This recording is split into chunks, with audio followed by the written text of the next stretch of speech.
We continue now at the top of Daf Yomi Gemara from Meseches Avodah Zara. This is Avodah Zarah Daf 10a.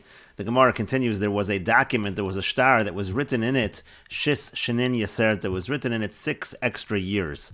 Rashi explains what that means. Shis Shenin Yasert, Shabolifnei Bezin Bishana Shenichtav Bo. It came before the court in the year that it was written. Umatza Bo Sheish Shanim Yoser Miminyanim, but it was dated. It was 6 years off.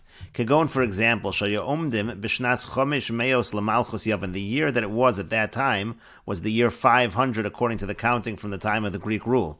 Uvoha Yakasav Bishnas Chomish Meos V'Sheish Shanim. But it didn't say it was the 500th year. In the contract, it said the 506th year of the Greek rule was the assumption. Lava Ploni Mi Ploni. That's when so and so borrowed from so and so. Ustam Hayakasav. Now it was just written without saying exactly what they were counting from. V'lo Hayakasav Bo Shamalchus. It didn't say any government. It didn't say it was from any particular ruling. It just said again it was at 506 years, and if they were counting according to the Greek count, so it would have been 500 years. So the question is, what was going on with this star? And so the Gemara continues, Savar Rabbanan Kame de Rava Lemeimar. The Rabbanan in front of Rava, they thought to say, Hai Shtar Mu'ucherhu, that this is a post-dated document, meaning to say, even though right now it's the year 500, it's written 506, and so therefore it's post-dated, it's a later date than right now. And so Niakve Adamat Yozim Nevelo Tarif, so therefore we really have to hold it, and we're not going to be able to collect from purchasers until that time. That's how it works when you have a post-dated document. Amar Rav Nachman said, Hai Safra Dukno Kosve, V'hanoch Shis Shenin, De Molchu Be'elam, that this particular scribe, so he was very careful in terms of how he dated things, and therefore this 6 years where the Greeks, they were ruling in Elam. Now we don't count those years. When we're dating the documents, we don't count it from really the beginning of the Greek rule, because the first 6 years don't count for us, because they didn't have a widespread rule. They were only ruling in Elam. But he actually was counting that.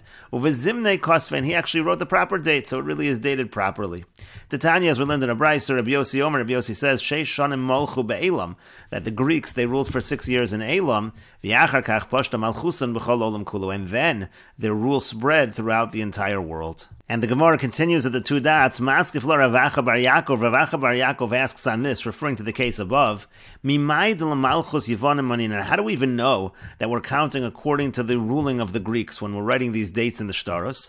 Dilma Yitzias Mitzrayim manin, and maybe we're really counting from the time of Yitzias Mitzrayim, which happens to have been exactly 1,000 years preceding the Malchus Yevonim, and so therefore Shavke la Alpha Kama. Therefore they leave off that first 1,000. It's not relevant.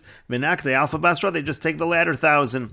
And if that were the case, really this is a post-dated document, because if we were counting from Yetzias Mitzrayim, so it actually would be 6 years off. Rashi explains, Mimai dahai demanin l'shtari l'shin pei shonim kodem churban daiten l'malchei yavan. When we count the shtaros, when we're dating the shtaros and we're saying that we're dating it from 380 years before the destruction of the Beis HaMikdash, how do you know that we're really doing that from Malchei Yavan, from the rule of Yavan? To Tema Dahanach Shis Sheni Yasert, and then you would say, like we just said, that these 6 years were extra. Hainu hai da'aschil lemimne mitchilas malchusan denicholach lememar hachi. You want to say again that that's what's going on over here, and it's not a post-dated document. Velo nicholach lememar mu'ucher, and you don't want to say that it's a post-dated document, because again, it's not normal to make a post-dated document to give up on that lien that you can collect. Because if a post-dated document, the person can get rid of his property, and then you won't be able to collect that property. But maybe the truth is, even when we date documents, and maybe this particular scribe, when we're counting documents just in general, 380 years before the destruction, that's how we're counting our documents. Lav daitana Malchus Yavan. Maybe we're not even going on the Malchus Yavan. El Yitzias Mitzrayim Monin, and maybe we're really counting from Yitzias Mitzrayim. And the point is, again, if we're counting from the Greek rule, then we can start suggesting that this particular scribe, so he's counting these 6 years, and we're not counting those 6 years. It's possible to say that, but if we're counting from Yitzias Mitzrayim, you would not be able to say that. And then certainly in this situation, it actually would be a post-dated document. V'shavke la alpha kama. And again, we just leave off that 1,000 years. The Yetzias Mitzrayim, we leave off the 1,000 years because Yetzias Mitzrayim was 1,000 years earlier. We just start counting from the next 1,000. And again, that would be the first year when the Greeks started to rule in the entire world. There's no way to, if you're going to say that it's from the time of Yetzias Mitzrayim, you don't have those 6 years where you can say, well, maybe a scribe was really counting from earlier from the Greek rule, because it was 6 years earlier when they ruled in Elam. The Yetzias Mitzrayim v'ad Churban, and Rashi says, from the time of Yetzias Mitzrayim until the destruction, Elef Vishin Peishanim. It happens to be that it was 1,380 years. And Rashi does the calculation as Rashi goes on. And the Gemara continues and answers the question. Amar Rav Nachman says, Bagola, when we're in the diaspora and the exile, Ein mon and ela l'malchei yevonim bilvad. We actually only count according to the ruling of the Greeks, and therefore you can't make this suggestion of Rav Acha bar Yaakov that maybe we're counting from Yetzias Mitzrayim. And the Gemara continues, Hu savar dechuye kamarchile. Now he thought that this was just an answer like pushing off, like it's a possibility. Maybe we say that in Golus we only count from malchei yevonim. But then, Nafak dok v'yeshkach, he actually went out and he looked and he actually found a source for this.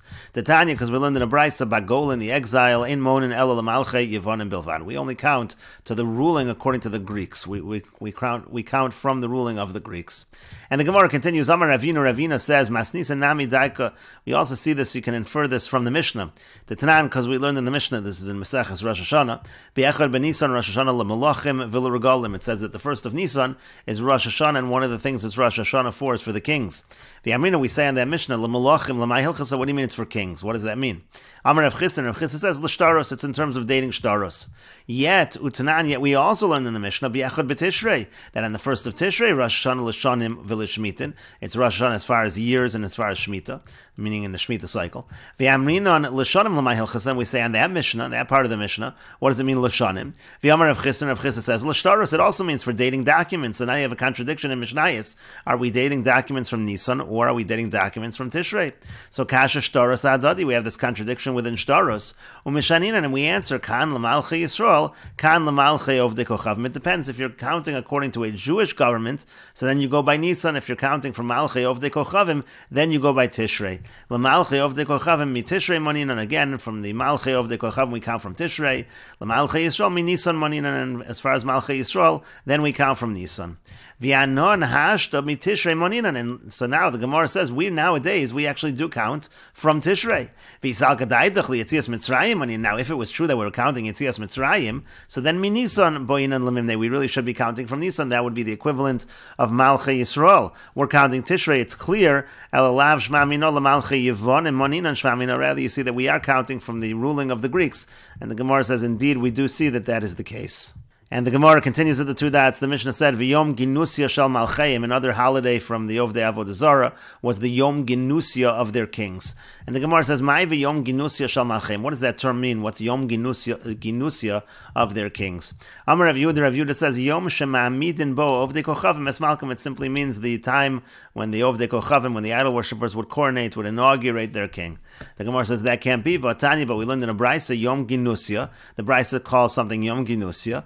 And then it says, V'yom Shema'amidin bo es Malchim. And then there's another day when they establish their king. And so obviously it's two separate things. So the Gemara says, Lokash, it's not difficult. Hadidei, hadivrei. You have sometimes his own kingdom. That's one thing. And then you also have sometimes the king will anoint his own son during his lifetime to be king. So those are two separate days. That's the idea. You have Yom Ginusia and then you have Yom Shema'amidin bo es Malchim. It's two separate things. One's for him and one's for his son. The Gemara says, Umi mukmi malka bar malka, but is it really true that in the Roman Empire, we're talking here about the Roman Empire, did they really have that the son of the king became the king? That's not really true. In the Roman Empire, they were actually elected by the Senate. V'hatani Rav Yosef, but Rav Yosef taught, Hinei koto nesatich bagoyim. It says in the pasuk, Hinei koto nesatich bagoyim. This is a pasuk in Ovadia, and it's a reference to the Romans over here. She'ein moshivin melech ben melech. The idea is that they don't appoint. One of the things that makes them a katan, that makes them minor, so to speak, is they don't appoint the king, the son of the king. And bozoi atamaod, and then it also says in the pasuk bozoi atamaod. And what is that referring to? What is a bizoyan? What's considered a disgrace about the Roman Empire? Shein lahen lo ksav velo lashon. They didn't really have a ksav, a writing of their own, a language of their own. It was all derived from previous kingdoms. and so therefore it cannot be referring to the son of the king being appointed the king, because that wasn't true in the Roman Empire.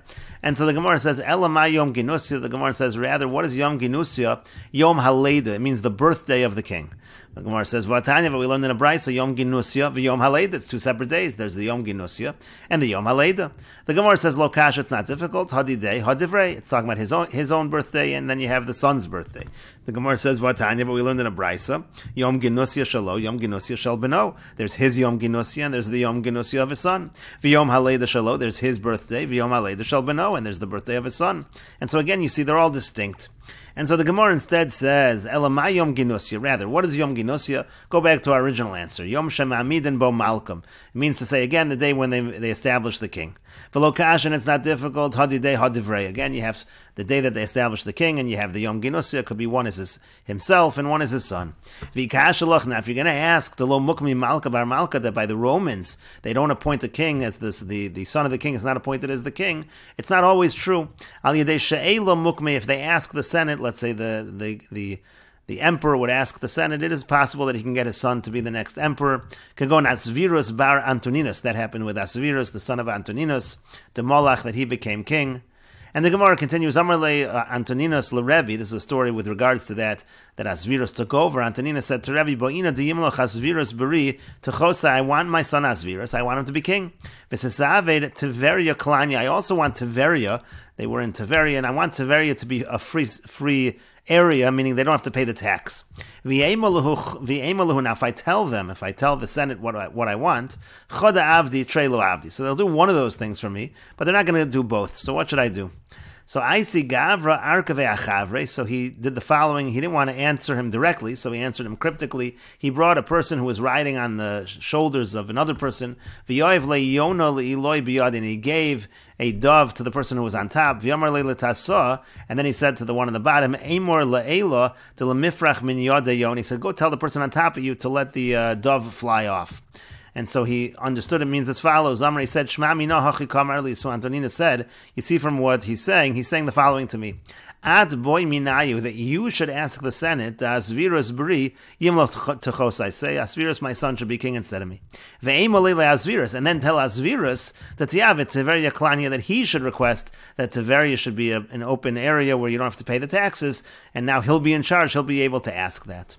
The Gemara continues with another story. Amar Le, he said to him, Etzarin li chashuve romoi.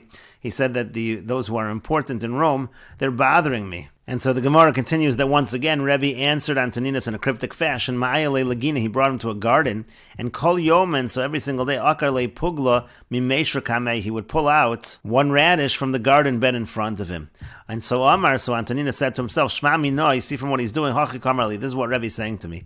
Ad ketol chad minaya, what you should do is kill off one at a time. Those who are bothering you, kill off one at a time. Velotis skarabu bakulu, don't try to fight all of them at one time. And we will continue with this discussion in the next video on Daf Yud Amud Beis.